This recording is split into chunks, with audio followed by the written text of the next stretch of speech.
మనమందరం చూసినాం.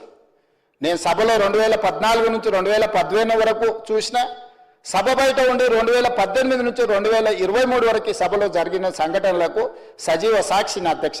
ఎప్పటికప్పుడు ఈ సభలో జరుగుతున్న చర్చలు కానీ ఈ సభలో జరుగుతున్న ప్రక్రియ ఏమున్నదో నిశితంగా గమనిస్తూనే వచ్చిన అధ్యక్ష.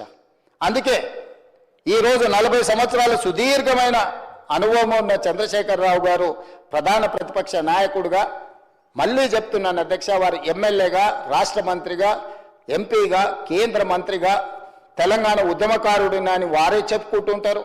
తెలంగాణ సాధించిన వ్యక్తిగా వారే చెప్పుకుంటుంటారు. వచ్చిన తెలంగాణకు 2 సార్లు ముఖ్యమంత్రిగా పనిచేసిన అపారమైన అనుభవం ఉన్నది అని వారే చెప్పుకుంటుంటారు. నేను కూడా వారి అనుభవాల నుంచి ఏమైనా సూచన సలహా వస్తే రాజకీయాలలో విలువలు పెంచాలి, హుందాగా వ్యవహరించాలని ఒక నిర్ణయానికి వచ్చి వారిని సూచనలు ఇవ్వండి. మీరెక్కడో బహిరంగ సభలు పెట్టి బహిరంగ సభలలో సంభాషించుకోవడం కాదు, సభకే వచ్చి మాకు సూచన చేయండి. ఈ ప్రభుత్వం మీ సూచనల్ని తప్పకుండా పరిగణలోకి తీసుకుంటుంది. అందులో విలువైన సూచన ఉంటే వాటిని తప్పకుండా అమలు చేస్తామని చెప్పి ఆహ్వానించి సభను సమావేశాలను మనం ఏర్పాటు చేసుకోవడం జరిగింది అధ్యక్ష.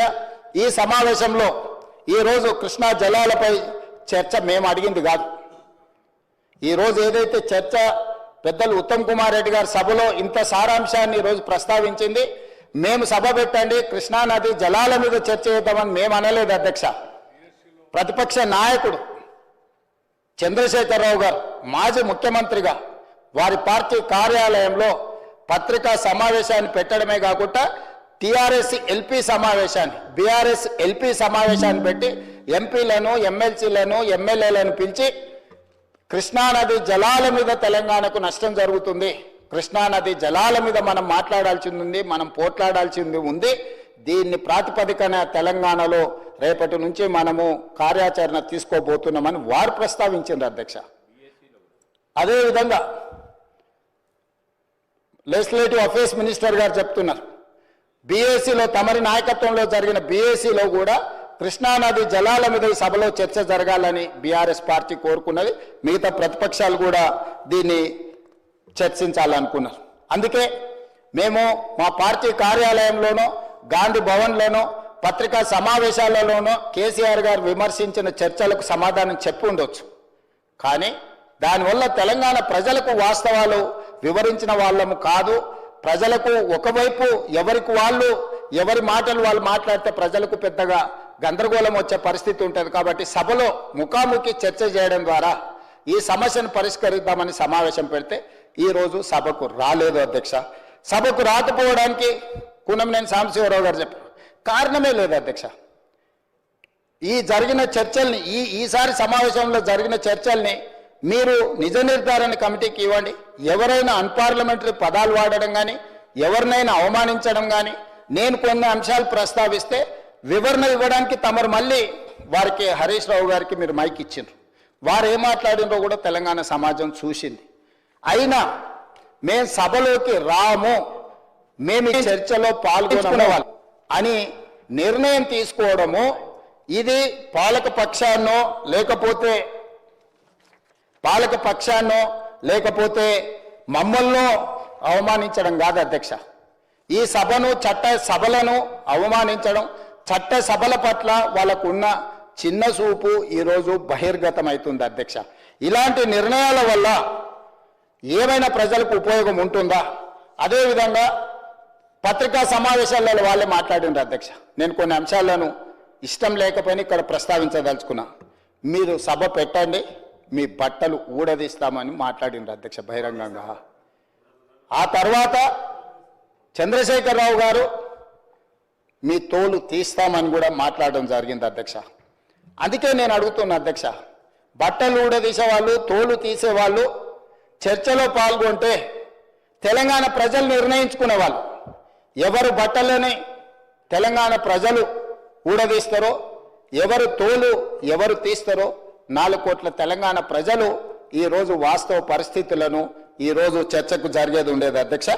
అందుకే నేను ఒకే మాట చెప్పదలుచుకున్నా అధ్యక్ష, ఈరోజు ఈ చర్చల సారాంశం వారు వచ్చినా రాకపోయినా, వారి చర్చలో పాల్గొనకపోయినా తరాలకు కొన్ని వివరాలను అందించాల్సిన బాధ్యత ఈ సభ మీద ఉన్నది అధ్యక్ష. సభా నాయకుడిగా గ్రామీణ ప్రాంతాల నుంచి వచ్చిన నేను నదీ జలాలకు సంబంధించి, అదేవిధంగా నదీ జలాల కేటాయింపులకు సంబంధించి ఏ రకమైన విధి విధానాలు, పరిపాలన నిర్ణయాలు, నియమాలు ఉంటాయో కూడా ఈరోజు నేను ప్రస్తావించదలుచుకున్నా అధ్యక్ష. ఎక్కడైనా తెలంగాణ రాష్ట్రం ముఖ్యంగా కృష్ణా నది, గోదావరి నదుల మధ్యలో ఉన్న ప్రాంతమే తెలంగాణ.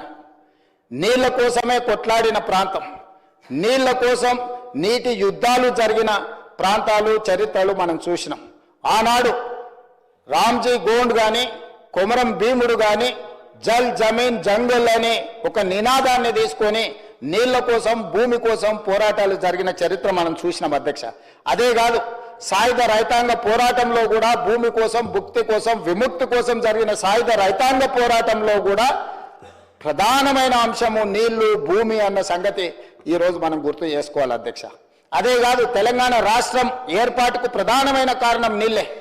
కృష్ణానదిలో మనకు రావాల్సిన వాటా మన ప్రాంతంలో నిర్మించాల్సిన ప్రాజెక్టులు నిర్మించకపోవడం వల్ల ఇక్కడి ప్రాంత రైతాంగం ఏకోన్ముఖమై ఇక మాకు ఉమ్మడి రాష్ట్రంలో న్యాయం జరగదు, ప్రత్యేక రాష్ట్రంలోనే మా నీటి హక్కులను కాపాడుకోగలుగుతాము అని చెప్పి నిర్ణయించి ఒక పక్కన కృష్ణానది, ఇంకొక పక్కన గోదావరి నది మధ్యలో ఉన్న తెలంగాణ ప్రాంతము 4 కోట్ల ప్రజలు ఈనాడు ఏకమై తెలంగాణ రాష్ట్రం కోసం కొట్లాడినరు. నీళ్ల కోసం కొట్లాడిన కొట్లాటనే నీళ్ల కోసమే రాష్ట్రం ఏర్పడ్డది. ఆ నీళ్ల కోసం ఏర్పడ్డ రాష్ట్రానికి మొట్టమొదటి ముఖ్యమంత్రిగా చంద్రశేఖరరావు గారు ముఖ్యమంత్రి బాధ్యత తీసుకున్నారు అధ్యక్ష. కృష్ణానది మహారాష్ట్రలో పుట్టి కర్ణాటక దాటి ఆనాటి ఉమ్మడి ఆంధ్రప్రదేశ్కు ప్రవాహం ఉండేది అధ్యక్ష. ఆ కృష్ణానది ప్రధానంగా నీటి కేటాయింపులు, నీటి అనుమతులు, లేకపోతే నిర్వహణకు 3 రకాల విధానాలతోని పరిపాలన జరుగుతున్నది అధ్యక్ష. డాక్టర్ బాబాసాహెబ్ అంబేద్కర్ అందించిన మన రాజ్యాంగము నీటి కేటాయింపుల కోసం ట్రిబ్యునల్స్ని ఏర్పాటు చేసింది అధ్యక్ష. నీటి ప్రాజెక్టుల అనుమతుల కోసం సెంట్రల్ వాటర్ కమిషన్ CWCని ఏర్పాటు చేసింది అధ్యక్ష. అదేవిధంగా ఆంధ్రప్రదేశ్, తెలంగాణ రాష్ట్రం విడిపోయినప్పుడు కేంద్ర ప్రభుత్వం ఆనాడు Krishna river management board, Godavari river management board అంటే 3 విధానాలు నీళ్లకు సంబంధించిన దాంట్లో నీటి కేటాయింపుల కోసం సమస్యలు ఉంటే నీటి కేటాయింపులను చేసేది ట్రిబ్యునల్. మొట్టమొదటి ట్రిబ్యునల్ 1976లో బచావత్ ట్రిబ్యునల్ని ఏర్పాటు చేయడం జరిగింది అధ్యక్ష.